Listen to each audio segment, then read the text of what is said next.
November 29th, 2016, Tuesday of the first week of Advent. A reading from the book of Isaiah.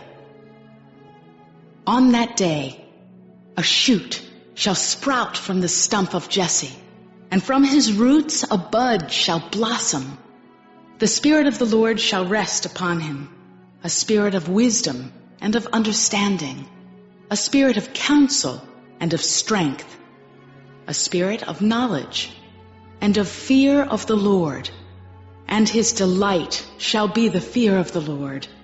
Not by appearance shall he judge, nor by hearsay shall he decide, but he shall judge the poor with justice, and decide aright for the land's afflicted. He shall strike the ruthless with the rod of his mouth, and with the breath of his lips he shall slay the wicked. Justice shall be the band around his waist, and faithfulness a belt upon his hips. Then the wolf shall be a guest of the lamb, and the leopard shall lie down with the kid. The calf and the young lion shall browse together, with a little child to guide them. The cow and the bear shall be neighbors.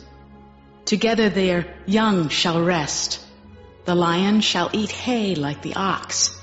The baby shall play by the cobra's den, and the child lay his hand on the adder's lair. There shall be no harm or ruin on all my holy mountain, for the earth shall be filled with knowledge of the Lord, as water covers the sea. On that day, the root of Jesse, set up as a signal for the nations, the Gentiles shall seek out, for his dwelling shall be glorious. The word of the Lord. The psalm response: justice shall flourish in his time, and fullness of peace forever. O God, with your judgment endow the king, and with your justice the king's son. He shall govern your people with justice, and your afflicted ones with judgment. Justice shall flourish in his time, and fullness of peace forever. Justice shall flower in his days, and profound peace till the moon be no more. May he rule from sea to sea, and from the river to the ends of the earth. Justice shall flourish in his time, and fullness of peace forever. He shall rescue the poor when he cries out, and the afflicted when he has no one to help him. He shall have pity for the lowly and the poor. The lives of the poor he shall save. Justice shall flourish in his time, and fullness of peace forever. May his name be blessed forever. As long as the sun, his name shall remain. In him shall all the tribes of the earth be blessed. All the nations shall proclaim his happiness. Justice shall flourish in his time, and fullness of peace forever. A reading from the Holy Gospel according to Luke. Jesus rejoiced in the Holy Spirit and said, I give you praise, Father, Lord of heaven and earth, for although you have hidden these things from the wise and the learned, you have revealed them to the childlike. Yes, Father, such has been your gracious will. All things have been handed over to me by my Father. No one knows who the Son is except the Father, and who the Father is except the Son, and anyone to whom the Son wishes to reveal him. Turning to the disciples in private, he said, Blessed are the eyes that see what you see. For I say to you, many prophets and kings desired to see what you see, but did not see it, and to hear what you hear, but did not hear it. The Gospel of the Lord.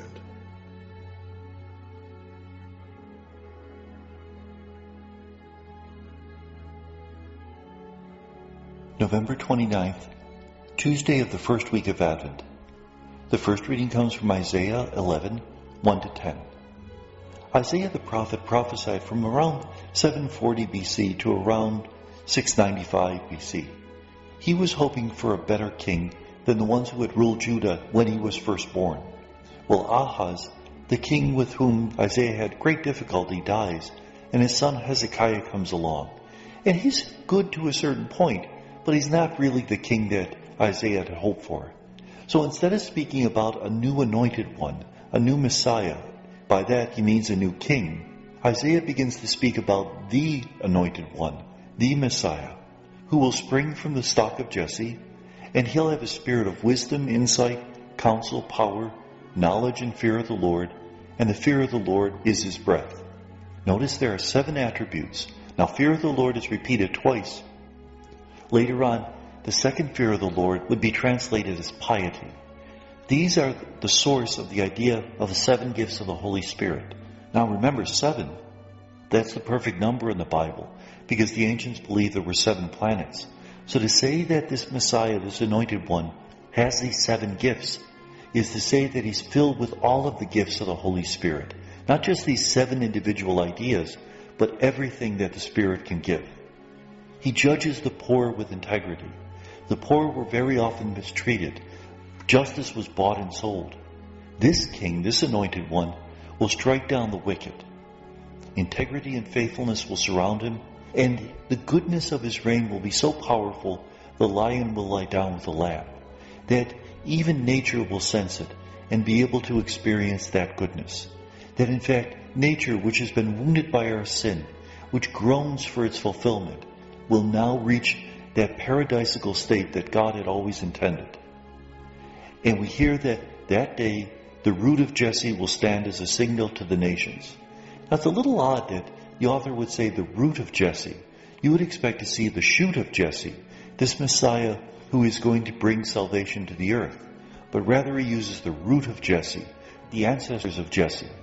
And in fact, Jesus will fulfill this prophecy because he's not only a shoot of Jesse, a descendant of Jesse, but he's also a root.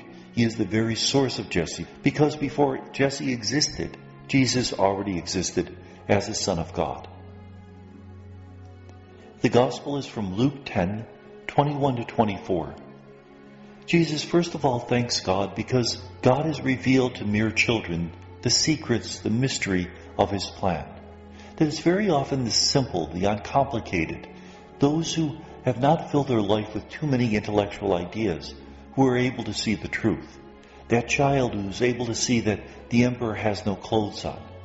The shepherd children at Fatima who received the revelation. Bernadette of Lourdes, a simple young woman in southern France who receives the revelation at Lourdes.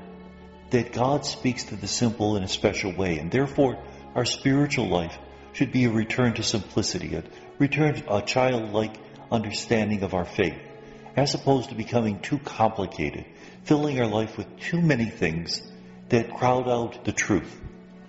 And then Jesus turns to his disciples and says, "Happy the eyes that see what you see, for many prophets and kings wanted to see it but never saw it."